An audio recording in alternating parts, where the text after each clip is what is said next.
In a record of a mortal's journey to immortality, the Luoyun sect in the human realm is arguably the luckiest sect.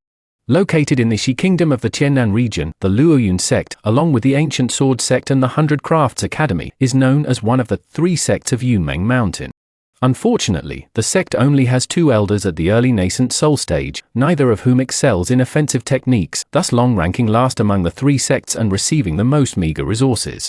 It wasn't until Han Li joined that the Luoyun sect began its resurgence, first becoming the #1 sect in Yunmeng Mountain, then ascending to the top of Tiannan, ultimately prospering for tens of thousands of years. So, what were the fates of those in the Luoyun sect who had interactions with Han Li? 11. Sun Hua. Sun Hua was a foundation establishment cultivator on Huiyun Peak of the Luoyun sect, and also the 7th generation descendant of Sun Ergu. He had a past life connection with Han Li. In his early years, Han Li supported Sun Ergu as the leader of the Siping gang in Jiayuan City, leaving him with the soul of melody before leaving. Later, after Han Li achieved foundation establishment, he returned with the soul of melody and gave Sun Ergu half a talisman, instructing his descendants to bring it to him for lifelong wealth and honor. At that time, Sun Ergu regarded Han Li as an immortal and swore an oath to serve Han Li as his master for generations, never to betray him. Afterwards, Han Li traveled to the chaotic Star Sea.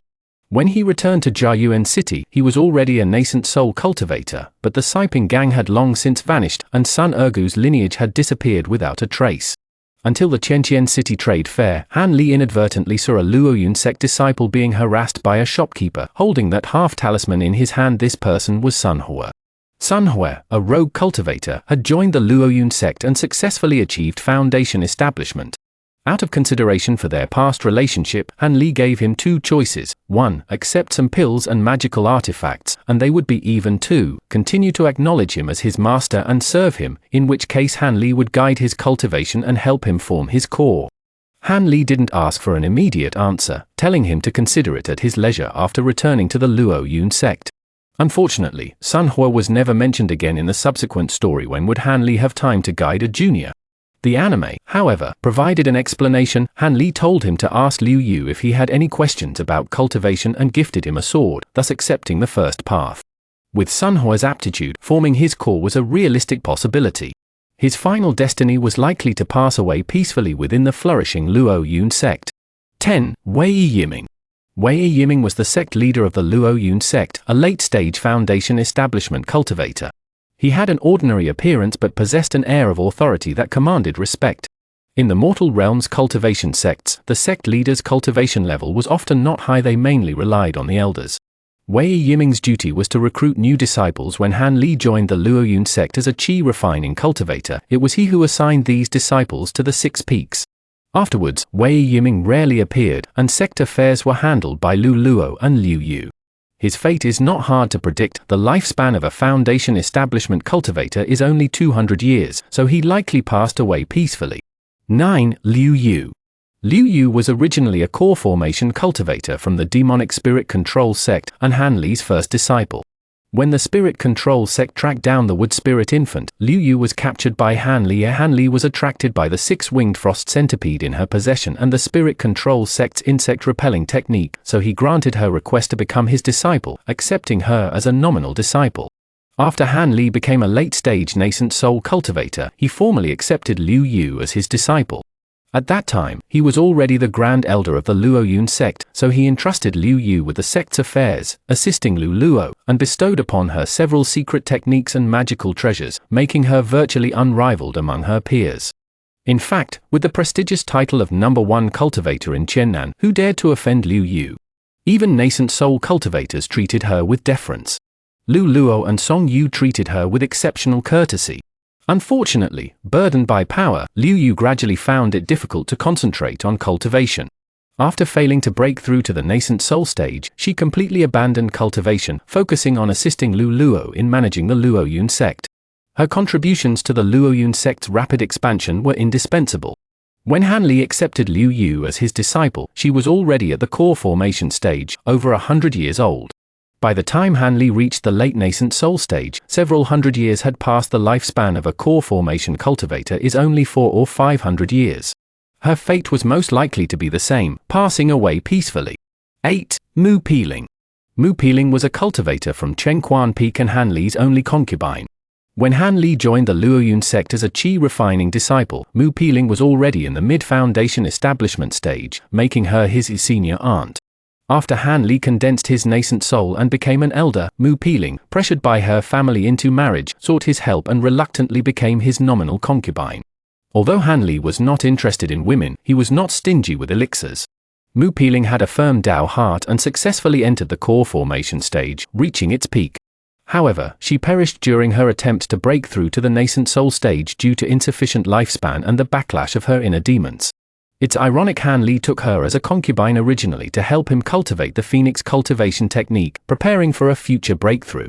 However, he later successfully advanced to the late nascent soul stage and didn't need her. Mu Peiling, this concubine, was ultimately wasted. 7. Seong Yu. Seong Yu is the peak master of White Phoenix Peak in the Luoyun Sect, possessing a heavenly spiritual root aptitude. When Han Li first entered the sect, Seong Yu was already a core formation stage master. In just 20 years, the old demon Han became her senior uncle, leaving her with complex emotions. However, in the cultivation world, strength is paramount, so it didn't matter. The two developed a good relationship afterward, and Han Li even gifted her pills to enhance her cultivation.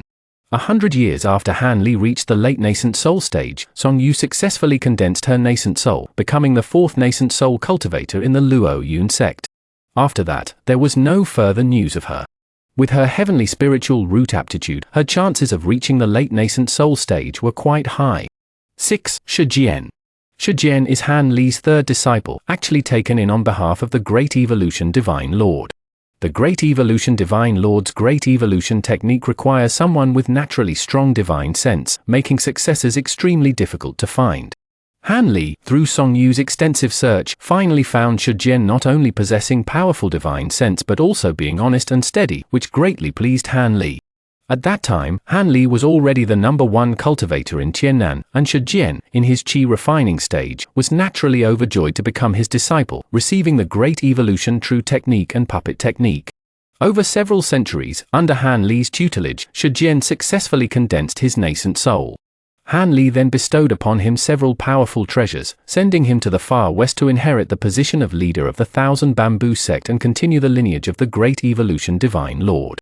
Later, Shu Jen fought a powerful enemy and perished along with them. However, he had taken in several excellent disciples, and the Great Evolution lineage not only did not die out but flourished even more than before. 5. Chenchina. Chenchina was Han Li's second disciple, possessing the rare dragon raw physique and astonishing talent in formations. Because she was suspected to be the reincarnation of her deceased friend Trenuan, and because her knowledge of formations was extremely useful to Han Li, he took her as his disciple. With the support of numerous elixirs, Chenchina reached the foundation establishment stage in just over 100 years, and her mastery of formations far surpassed Han Li's. However, her dragon raw physique was extremely limiting, requiring Han Li and Lu Luo to suppress it for her to progress. When Han Li and Bingfeng secretly crossed into the spirit realm, Chenchina was only at the late core formation stage. Before leaving, Han Li left her a bottle of rejuvenating water to prolong her life, and Bingfeng also used her own frost essence to remove her dragon raw physique, allowing her to begin her attempt to break through to the nascent soul stage. In the Spirit Realm arc, when Han Li descended to the mortal realm, he learned of her fate from Ling Yuling. After Han Li left, Chenchina went to the chaotic Star Sea Island with Nangong Wan, cultivating to the peak of the late nascent soul stage, but during her attempt to break through to the deity transformation stage, she forcibly underwent tribulation and was reduced to ashes.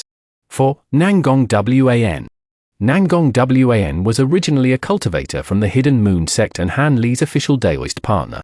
When Han Li was in the early nascent soul stage, he abducted her from the Hidden Moon Sect. At that time, she was also in the early nascent soul stage, but she was quickly placed under a soul-sealing curse by the fourth elder of the Yin Luo sect, falling into a deep sleep. More than 100 years later, when Han Li had reached the late nascent soul stage, she awoke and officially held a Daoist partner ceremony with him. After 100 years of slumber, she awoke at the mid-nascent soul stage. With the help of the nascent soul cultivation pill and other elixirs given to her by Han Li, she also reached the late nascent soul stage before Han Li went to the spirit realm. In the spirit realm arc, Nangong Wan also advanced to the deity transformation stage and went to the spirit realm, but she was even more of a background character than Han Li. She stayed in the little spirit heaven for over 1,000 years before reuniting with Han Li. However, as the female lead, she always followed in Han Li's footsteps and eventually lived in seclusion with him in the immortal realm. To be honest, Nangong Wan, Chenchina, Shu Jen, and the Luoyun Sect didn't have a deep connection. After Han Li went to the spirit realm, Shu Jen went to the far west, while Nangong Wan and Chenchina went to the chaotic star sea. Chenchina's descendants, under Ling Yuling's protection, developed into a powerful force on an island in the chaotic star sea. 3. Lu Luo. Lu Luo was the second elder of the Luoyun Sect, a nascent soul cultivator in the early stages, skilled in the Thousand Waves technique, specializing in escape techniques. When Han Li joined the sect, Lu Luo was already in the early nascent soul stage. Centuries later, Han Li progressed from the early stage to a great cultivator, while Lu Luo remained at the early stage. However, with Han Li's rise, the Luoyun Sect became the largest sect in Tiannan, and Lu Luo's status rose accordingly, becoming a powerful figure in Tiannan. Although Lu Luo's combat strength was mediocre, he excelled at managing sect affairs. After Han Li became a great cultivator, he seized the opportunity to expand the sect, greatly increasing resources and talent, laying the foundation for the Luoyun Sect's prosperity for tens of thousands of years. A nascent soul cultivator's lifespan is only 1,000 years. When Han Li joined, Lu Luo was already around 400 years old and ultimately could only pass away peacefully. However, given his relationship with Han Li, obtaining some rejuvenating water to extend his life by 400 or 500 years shouldn't be difficult. 2. Cheng Trenuan. Cheng Trenuan was the Grand Elder of the Luoyun Sect and also a nascent soul cultivator in the early stages. When Han Li joined, Cheng Trenuan's lifespan was already very short. In the Fallen Demon Valley instance, he escaped with Han Li's help, and although he found some treasures, none of them could extend his life. Han Li had many spiritual herbs at that time, but he couldn't produce anything to prolong his life. Cheng Trenuan had long since accepted this. The Luoyun Sect's greatest wish was to become the #1 sect in Yumeng Mountain, and he had personally witnessed Han Li subdue the ancient sword sect's Grand Elder Jin Wuwan with a single move, propelling the Luoyun Sect to the top of Yumeng Mountain. At that moment, he could pass away with a smile. Unfortunately, Cheng Trenuan had already passed away when Han Li became a Grand Master of the nascent soul stage, and Han Li was unable to witness the Falling Cloud Sect become the #1 sect in Tiannan. 1. Han Li. Han Li's first sect was Yellow Maple Valley, and the second he officially joined was the Falling Cloud Sect. He only stayed in Yellow Maple Valley for 12 or 13 years before being abandoned by ancestor Linghu.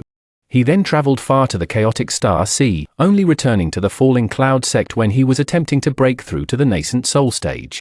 After condensing his nascent soul, Cheng Trenuan and Lu Luo invited him to serve as an elder. The Falling Cloud Sect's glory began from this point in the mid-nascent soul stage. He helped the sect become the #1 sect in Yumeng Mountain and the #1 sect in Shi Kingdom in the late nascent soul stage. As the Grand Elder, he easily defeated the 3 great cultivators of Tiannan, making the Falling Cloud Sect the #1 sect in Tiannan, prosperous for 10,000 years. Han Li stayed in the Falling Cloud Sect only because Cheng Trenuan and Lu Luo treated him well. But his path was long. After reaching the late nascent soul stage, he advanced to the deity transformation stage, ascended to the spirit realm, and then to the immortal realm. Only after becoming the #1 being in the immortal realm did he cease cultivation and retire to the Black Earth immortal domain with Nangong Wan, Ziling, and Yuan Yao. Looking back at the members of the Falling Cloud Sect, most of their endings were peaceful. Thanks to Han Li, the sect enjoyed abundant resources and a stable environment. As long as they didn't forcefully attempt to break through to higher realms and perish, almost all of them could pass away peacefully. Isn't this a kind of fortune?